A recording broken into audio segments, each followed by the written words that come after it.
All right, good afternoon. In a short while, I will be joined by our guest, Carla Quintana, who is the head of the Independent Institution on Missing Persons in Syria. She will be here to discuss the situation of missing persons in Syria. Tomorrow, I will be joined virtually by the Regional Director of Latin America and the Caribbean for UNFPA, and that is Paula Narvaez, who's recently returned from Venezuela, where she was on the mission where she was on the ground to see to assess the needs of women and girls is in the aftermath of the devastating earthquakes that hit that country. Speaking of Syria, the Secretary General will be traveling later today. He is expected to arrive in Amman, Jordan on Friday, and from there he will go on to Syria. On Saturday in Damascus, he's expected to meet with senior Syrian officials, including President Ahmed Al-Sharaa and Foreign Minister Asaad Al-Shaibani. The Secretary General in his meetings is expected to underscore the importance of the visit. He will emphasize that the opportunity now is not only to recover from conflict, but also to lay the foundations for a future for Syria that will be more stable, more inclusive, and more prosperous for all Syrians.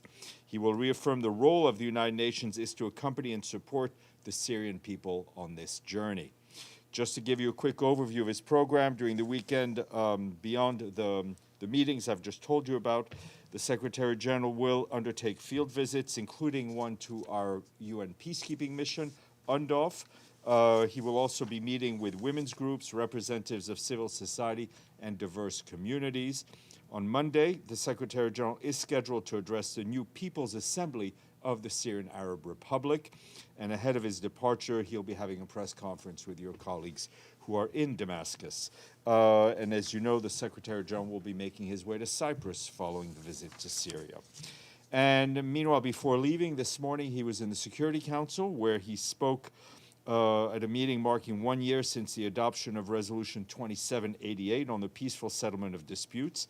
And in his remarks, he warned that we are now seeing an alarming disregard for international law, with impunity spreading and violations going unanswered.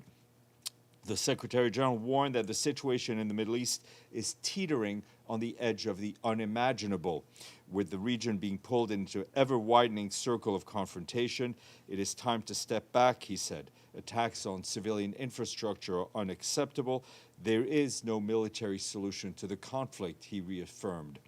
Fighting must stop everywhere in the region, and he added that international navigational rights and freedoms in and around the Strait of Hormuz and Bab el-Mandab must be fully restored. The Secretary General recognized the mediation efforts of Pakistan and countries in the region working to reduce tensions and create a space for dialogue, adding that these efforts must be supported and strengthened in pursuit of a peaceful and durable settlement.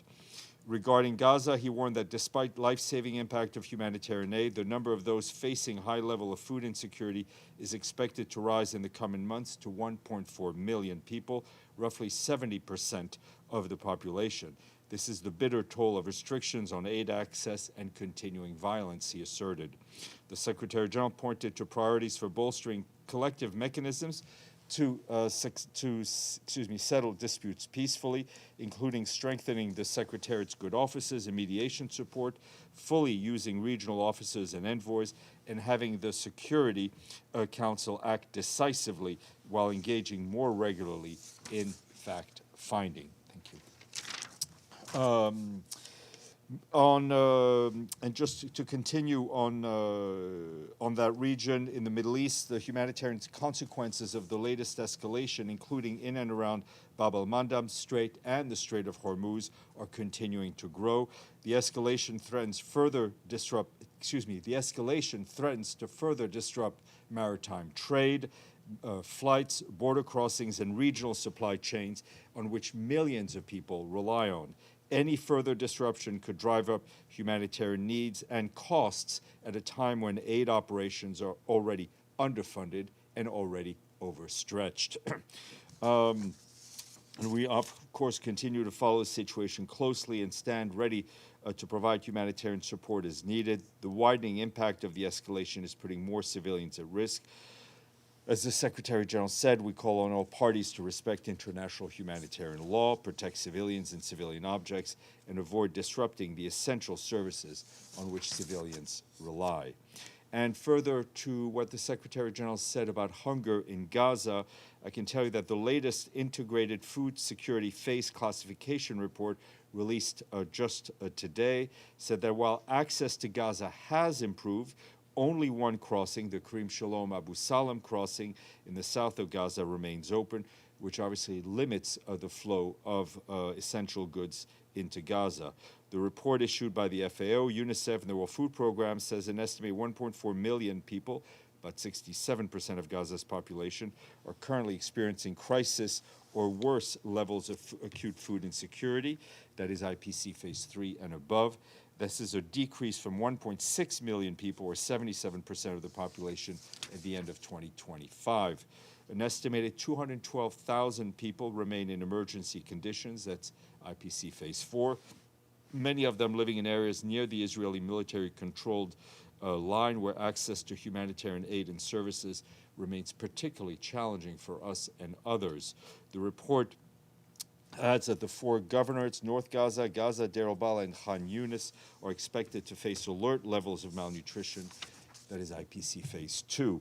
And just some more information from the humanitarian colleagues in Gaza, who tell us that first responders continue to face severe constraints due to military operations, access restrictions, and shortages of essential supplies. That has a direct impact on the ability of the Palestinian civil defense to operate vehicles, because there is a shortage of a lot of spare parts as well as motor oil. Our humanitarian partners also warn that worsening sexual and reproductive health conditions in Gaza are putting pregnant women at growing risk. In the first half of this year, nearly 4,000 miscarriages were reported. Severe maternal complication reached 82 cases per 1,000 delivery. More than 57% of pregnant women were found to be anemic. In response, the UN Population Fund continues to distribute reproductive health supplies to support nearly 2,000 women and girls. More than 3,700 postpartum kits were also provided in 15 maternity hospitals. On debris clearance, our humanitarian partners report that nearly 630,000 tons of debris have been cleared from roads and essential service facilities across Gaza, but this is only a fraction of the more than 60 million tons generated since October 23, much of which remains inaccessible. And going north to Lebanon, our peacekeepers there continue to observe violations of Lebanese airspace, predominantly involving UAVs. This week, peacekeepers observed repeated drone activities near our own UN positions in convoys across both sectors. UNIFIL also observed Israeli Defense Forces firing activities, including small arms and tank fire, with rounds impacting near UN positions on several occasions. On Monday, UNIFIL peacekeepers reported the impact of inside a UN position in the vicinity of Amman in Sector East. On Tuesday, UNIFIL recorded 2 incidents impacting the freedom of movement of our colleagues along the coastal road northwest of Al-Mansouri, that is in Sector West. In addition, UNIFIL continued to observe extensive IDF ground activities throughout its area of operations, including armored deployment, engineering works, patrol, and logistical movement. We reiterate that any action that endangers UN peacekeepers or that interferes with them implementing their mandate given to them by the Security Council are unacceptable. On the humanitarian front, UNIFIL facilitated 11 humanitarian missions this week in coordination with our OCHA colleagues. And just to flag that Volker Turk, the High Commissioner for Human Rights, will be visiting Lebanon from the 26th to 27th of July.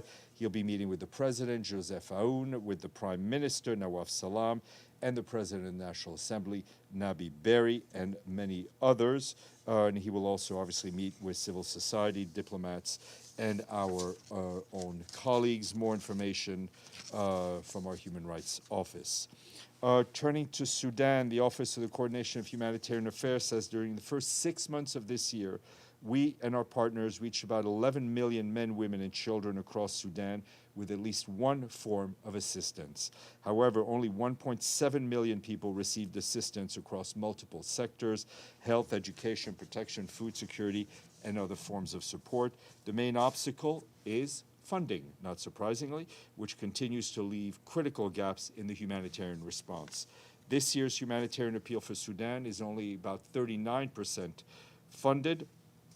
We continue to appeal for additional funding to reach as many people as possible because many need it. Turning to Chad, where our humanitarian resident coordinator, François Batalingaya, announced a $2 million allocation from the Regional Humanitarian Fund for West and Central Africa to help address water, sanitation, hygiene, and shelter, and other urgent needs. This comes a day after Mr. Batalingaya, together with officials from Chad and donor countries, as well as the heads of a number of UN agencies, wrapped up a mission to Lac Province in western Chad to assess the humanitarian situation following a new wave of displacement caused by attacks from non-state armed groups. And just one more note from the, two more notes from the continent. One from the Democratic Republic of the Congo, where renewed violence along the border between the provinces of Ituri and North Kivu have forced more people to flee their homes in areas impacted by the Ebola outbreak. That's what our OCHA colleagues are telling us. According to local civil society organizations, at least 60 civilians have been killed since July 12th, including 30 people reportedly killed yesterday in Mombasa territory following a series of attacks on villages along the Ituri-North Kivu border. Our partners also report that more than 25,000 displaced people have recently arrived in Beni territory in North Kivu. Many are being hosted by already vulnerable families or sheltering in abandoned buildings. Our humanitarian colleagues tell us the violence is impacted areas where our partners continue to support the Ebola response, which, as you know, has claimed more than 1,000 lives. In the province of Chopo, in the northeast, the Prime Minister of the DRC, Judith Tuluka, visited the Kisangani today, She was joined by the UN's humanitarian coordinator, Damien Mama, and the UN senior Ebola coordinator, Julian Harness, to support this response to Ebola. And we hope to have Julian Harness brief you here next week. There are recent cases reported in Kisangani have raised concern over the spread of the virus along the Congo River. We, along with our partners, are urgently scaling up the capacity in the province, including in setting up infection prevention and control protocols, and expanding treatment centers and preparing safe burials. We reiterate our call for the protection of civilians and for safe and unhindered humanitarian access to all those who need to be supported during this outbreak. And the Secretary General's Peacebuilding Fund has approved $2.4 million for a new program to reduce insecurity across 4 regions of Mali, where communities and local institutions have come under sustained pressure and insecurity and violence. The program aims to build trust and prevent tensions from escalating into wider violence by strengthening collaboration between local authorities, security forces, and traditional leaders on how disputes are best resolved peacefully. The program will place particular focus on expanding the role of women and young girls in local peace efforts and women's leadership in decision-making. It will be carried out by the UN Development Program in partnership with the NGO Interpeace and the Malian Institute for Peace and Action, called IMRAP, which is a peace-building organization. And lastly, in Afghanistan, our OCHA colleagues are telling us that humanitarian response is underway following the heavy rainfall and flash flooding that continues to impact several provinces in central, eastern, and southeast Afghanistan. Our humanitarian colleagues tell us the flooding caused extensive damage to homes, markets, shops, roads, bridges, water infrastructure, and obviously that has a very negative impact on livelihoods. Our partners are providing emergency health services, shelter, food assistance, safe drinking water, hygiene support, as well as protection and psychosocial support. Additional medical supplies have been dispatched, while tents, blankets, hygiene containing cleaning supplies, and shelter repair kits are being distributed. OCHA is working with our partners and authorities to assess the needs and coordinate assistance. They're also working to restore essential services and infrastructure, as well as to support early recovery and livelihood restoration. However, the response unfolding against a backdrop of severe funding shortfall. This year's humanitarian needs and response plan for Afghanistan is only 25% funded. We call on people to give, and give generously. Speaking of being generous, Edie. Thank you, Steph. Does the Secretary General have any comment on a published report that he is trying to push through a second term for UN Human Rights Commissioner Volker Turk without consideration of any outside consultations or candidates? Look, the Secretary General is following the resolution and following the rules. The resolution that creates the post of High Commissioner for Human Rights says that that person is appointed for 4 years with a mandate that can be renewed for a further 4 years.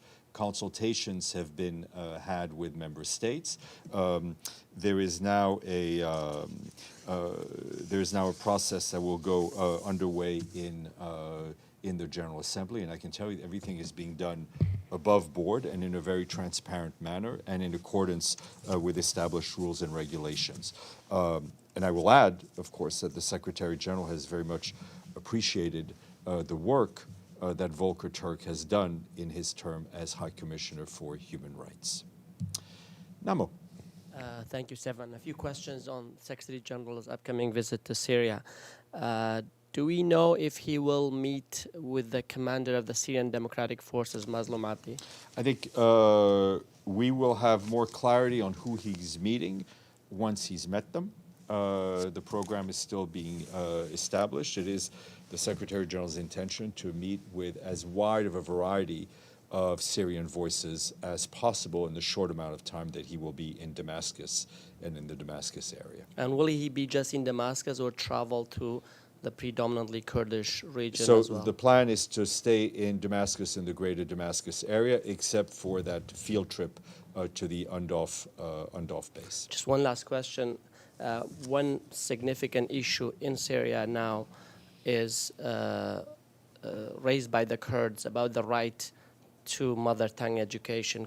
They want to study in Kurdish. Is this an issue that the Secretary General is supportive of, and will he raise it with President Al-Sharaa? This issue of language comes up in many different contexts, in many different countries.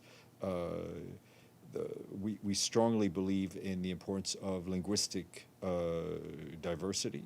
As the Secretary General has said, and again, in many different contexts, where countries where there are large minorities of people, is that minority population countries need to be respected, and they also need to be made to feel that they are part of the whole.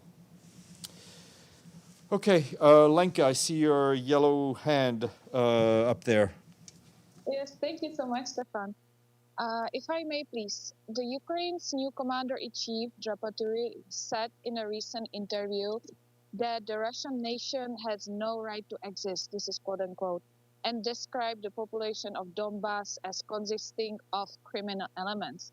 The question is, how does the UN assess such statements by, top leaders of Ukrainian military against Russian people and the people in Donbass? And do you see it, or do you view it as expression of non-Nazism? Thank you. Look, I think we've looked into this interview. It seems that it was comments made a while ago, just recently published. Regardless of that, the Secretary General has clear principles which are based in the Charter, is that there needs to be respect for the territorial integrity of every member state of this organization. And the Secretary General, of course, supports the continuing existence of every member state in this organization. And his position on the ongoing war in Ukraine remains unchanged. Thank you. All right. Yes, Abdelhamid, and then we'll go to our guest. today, over 4,200 settlers and extremists stormed the Al-Haram al-Sharif, led by Itamar bin Ghafir, the Minister of Security in Israel, other Knesset members, and some rabbis. And they prayed inside the Al-Aqsa Mosque, saying that what bin Ghafir said, that Jews now can pray in the Temple Mount. This is a major development. It's been dealt all over the world with this development. It didn't come in your briefing. And what do you say to that development? Look, there is a status quo regarding the holy sites of Judaism, Christianity, and of course Islam in Jerusalem. It is incumbent that that status quo be respected.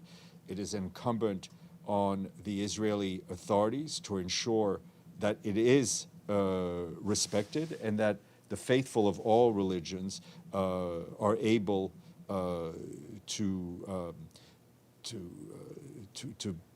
interact with those sites, their own sites, in a free manner.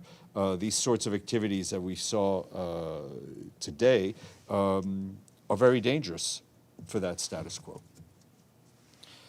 Okay. Why not? Sorry, Steph. Thank you.